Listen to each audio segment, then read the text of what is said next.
Dan here, brother of Joseph.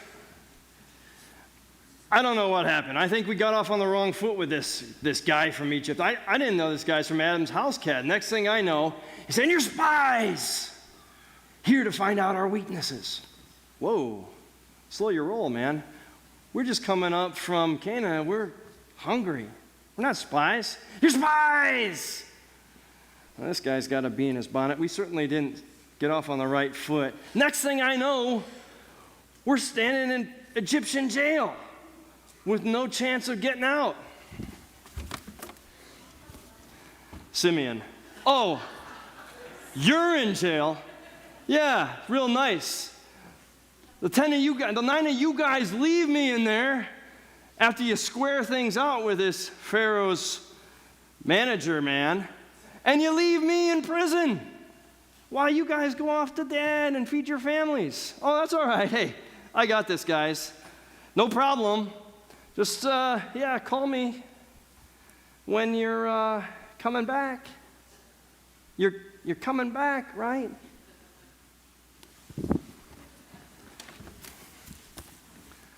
Reuben, I told you guys, God is punishing us. Remember what we did to Joseph back in the day? Sold him to Midianite slaves, slave drivers. God is punishing us now. What goes around comes around. Well, it's coming around to us. I told you we should not hurt the boy. Should we listen to me? Mm-hmm.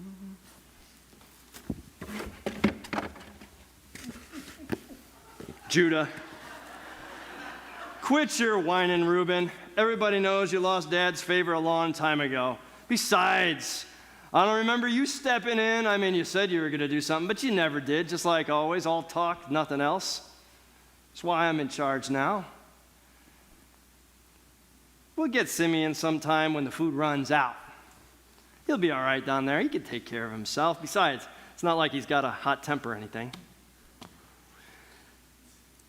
And this whole Joseph business, I mean, what's done is done, right? We can't go back in time.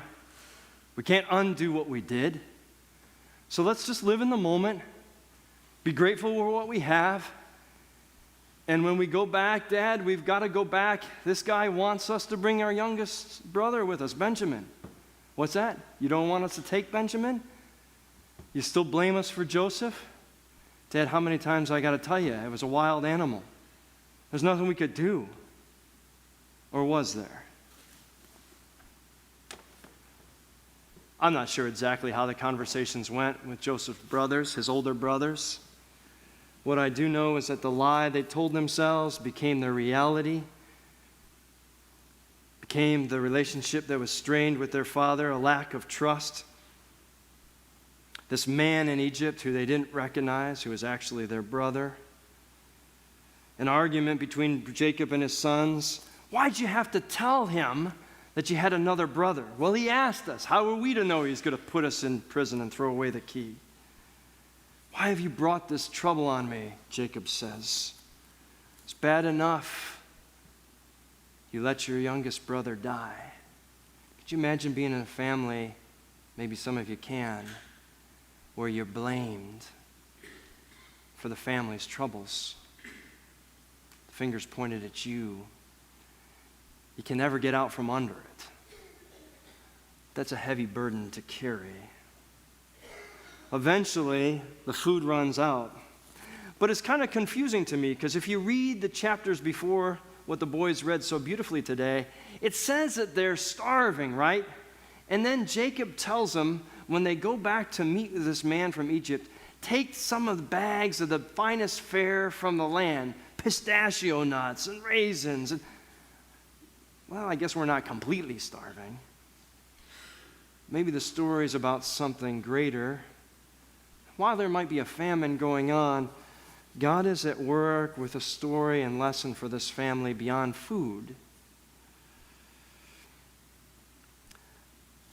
And here's what I'd want us to think about. The brothers carry some guilt. Maybe you or I carry some guilt over regrets with relationships, friendships that are broken, family members we're not talking to, our part in whatever mess it has become, and we don't know how to unravel it, kind of like a big ball of yarn, and you don't know where to start to get it undone. But here's what I do know. If we are waiting for that person to come back and apologize to us, something that we're wishful thinking is going to happen, and it's been years and we're still waiting, it may never happen. To count on what we hope to happen in wishful thinking when it comes to forgiveness is not really being actively involved in the seeking of forgiveness. Waiting for somebody else to take the first step. Somebody has to offer an olive branch. Somebody has to take the first step on that bridge to meet halfway or 3/4 of the way. Somebody's got to take the first step. Here's the other thing. If today you are waiting for that apology, it may very well end or die in your bitterness. An apology that may not be coming. Paul, as I said last week, says, as much as it depends upon you, you have your ownership. You can't control how the other persons are going to react or respond. Nor is that yours to carry. You can only take ownership for what you have done in the story.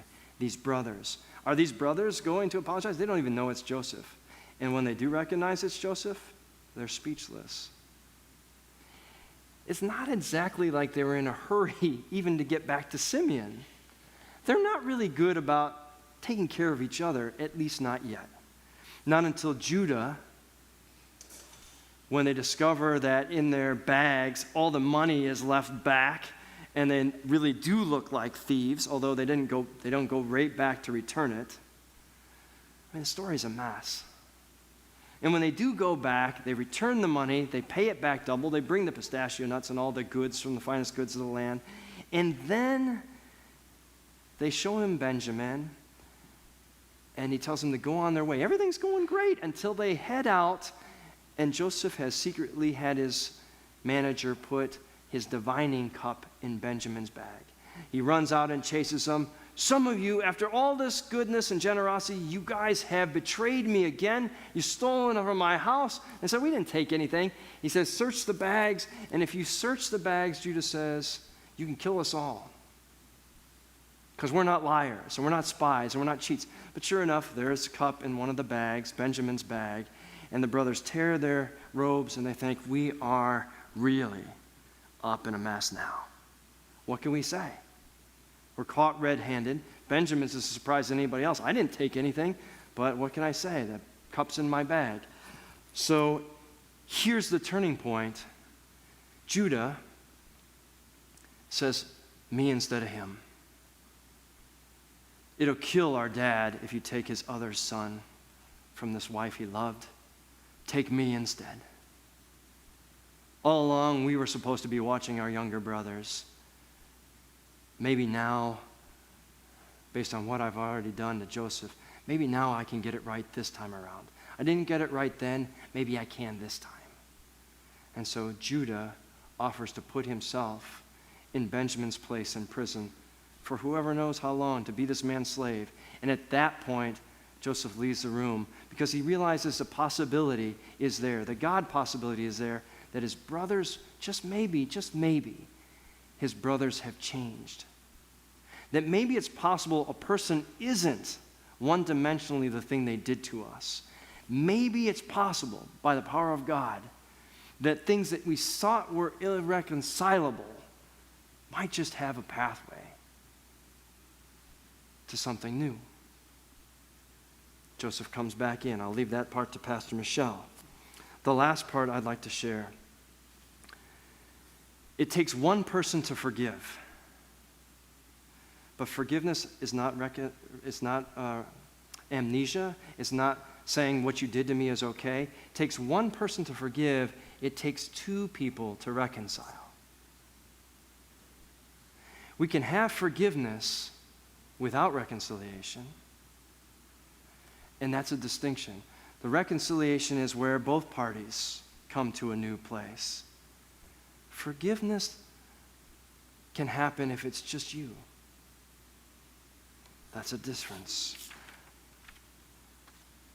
A church member of my previous church as a boy shared with me that my dad, his words not mine, would drink and beat us. The more he drank, the uglier it was. He was a raging alcoholic.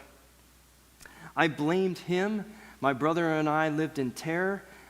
I also blamed my mom for staying married to him and allowing us to take that beating. Many, many years later, in my 30s, I forgave my father. He's still drinking. But I let that poison go, all the demons and things that I was carrying that he had done to us. He asked to see me and my kids. I won't let my kids be alone with him without my wife and I.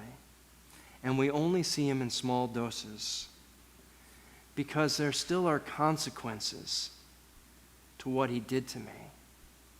I've forgiven him, but the relationship has changed. Forgiveness doesn't mean forgetting, but it's a new path that we might not have seen possible. A path Joseph and his brothers couldn't imagine that God had behind the scenes with them.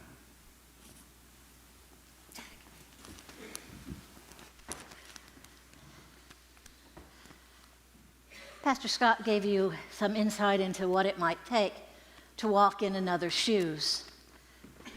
And I would ask, just what does it take to walk a mile in someone else's shoes? And sarcastically, I would say, well, what size are those shoes? In my case, they would be size 11, and they don't fit. And so what is it to walk a mile in someone else's shoes when they don't fit? And that is where we left Joseph last week. Walking in some shoes that didn't fit, because to even ask that question with sarcasm, well, what size are those shoes?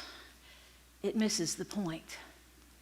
And Joseph was missing the point as he's callously speaking his dreams without thought to how they'd be heard. And so, boop, off he goes, unwittingly and unwillingly. But he doesn't go alone, right? He goes with God. And the challenges just mount for him. Until he's confronted with this moment, a moment where his gift of being a dreamer can change so that he can be an interpreter of dreams. It's not something entirely different, but it's something he can do differently. Much like when Jesus asks Peter and Andrew and James and John, fishermen by trade, to become fishermen of folks, right?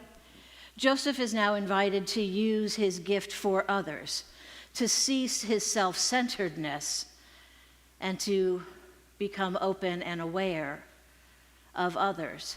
And I don't want to retell the whole story from Joseph's point of view, because if I did, we'd be here all day. But I'm going to suggest you read it, because it's worth your time. There's this too subtle maturing that happens, a widening of a lens that's woven into the text. And until we then get to that critical moment of today's text, what we have is this question of what it means to work, to want, and to care for others, to seek for their well-being with everything you're doing and you're encountering, until, of course, the one or ones, depending on what hat you're wearing, right? Until those folks come to you and want that compassion and goodness as well. And then we need to walk in their shoes, and we realize they don't fit. So I have no idea why Joseph's brothers didn't recognize him. but I know that he knew them. And it's a really mixed bag when that moment happens and that thing you've been dreaming about for so long stands before you. And I know that firsthand. Now, some of you know the pieces of my life story, parts of it, some of that story with Liam, my son, and some of you don't. So I'm going to share a little snippet of our private life. You see, growing up, Liam had what we're calling challenging years, right?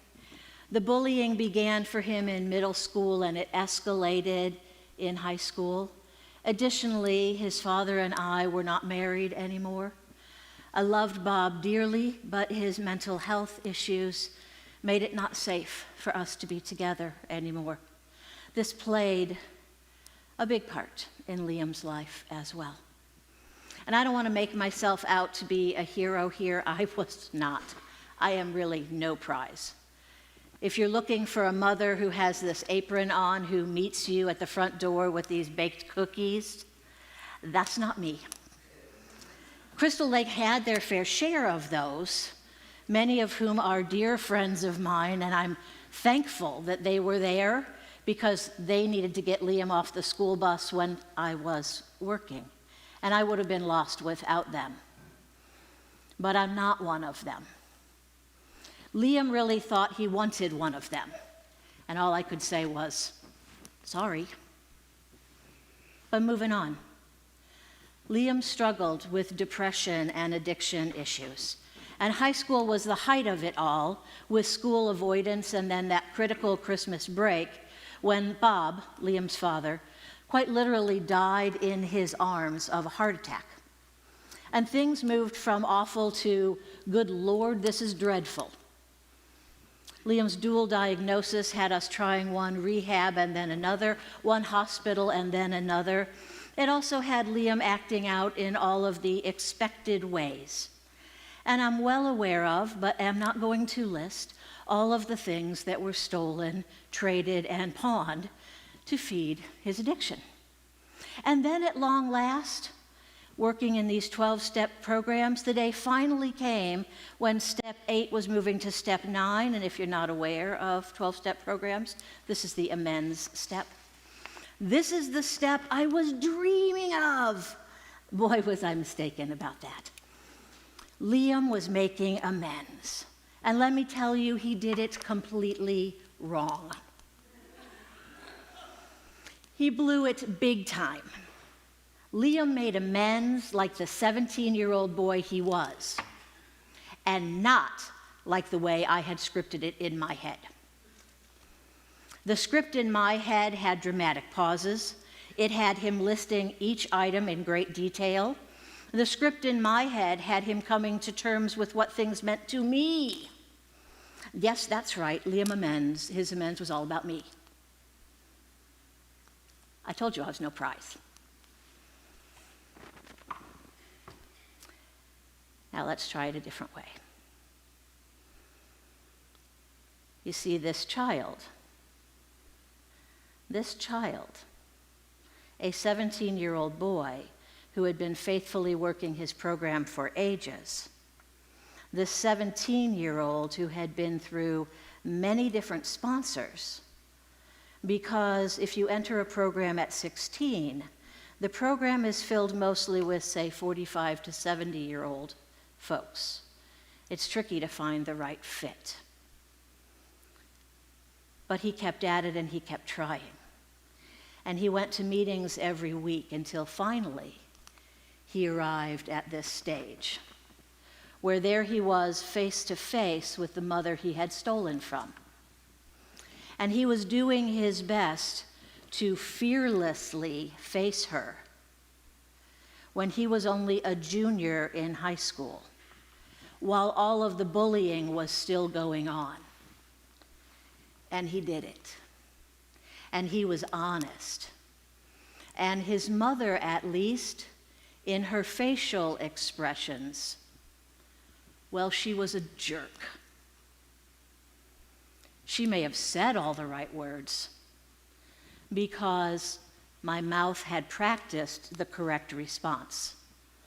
Because you see, the child wasn't the only one going through counseling. The whole family has to go. Family systems, people. Anyway, I may have said the right words, but Lord have mercy, were we fumbling for forgiveness. And we missed the mark. But so did Joseph. He shoved that cup in Benjamin's bag. And why do you think he did that? Was it so he could see his family again? Because he just missed his brothers oh so much. Or was it because maybe he was seeing them in the same old light? Because he was sure they were still jerks. And they hadn't lived into the script that Joseph had in his brain of how they were supposed to do this thing. Did Joseph need them to know all the damage until they could finally come to the light while he played puppet master? Could it be a mixture of that, or maybe all of these things and so much more? We'll never know. What I know is that there's a mixture of emotions and so many things that happen. In our time, there was this mixture of emotions and years of life. I mean years, before we regained balance. Liam needed to get out of the toxic environment of school before he could see himself differently. He needed therapists and medications. Liam needed to take charge of his life. I needed to fully let go of his life, to understand no one is really in control. This higher power, I call that higher power God, and I understand God from a Christian perspective. And I give thanks to that God every day.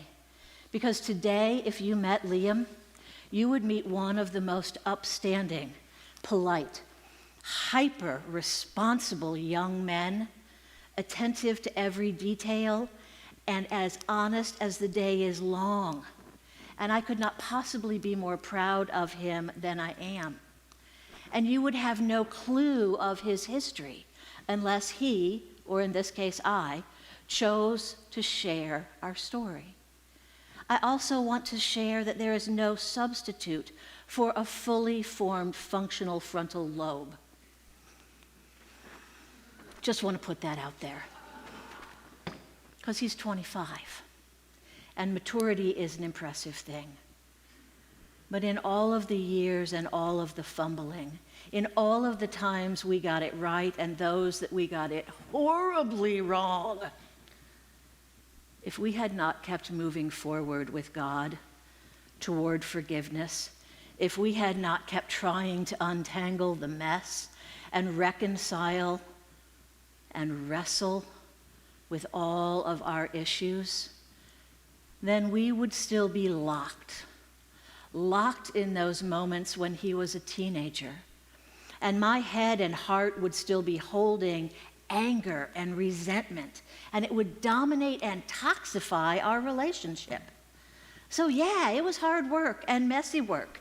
And walking a mile in these shoes, you've got to be kidding. I fell down a lot. And Liam, walking a mile in these shoes, it was just funny. Except when it wasn't. But rather than having old anger and unresolved pain, what we have are daily phone calls with shared I love yous, and texts filled with appreciation, and check-ins, because that's what you do. And we have shared humor and sarcastic meme exchanges, because what is life without sarcasm? It's just one story I'm sharing with you about my life. And Joseph is just one story in the life of Scripture. But both are here for you to make of them what you will, that your life may be informed and open to share with God so that you can make of it what you will. as we fumble our way forward with God. Amen.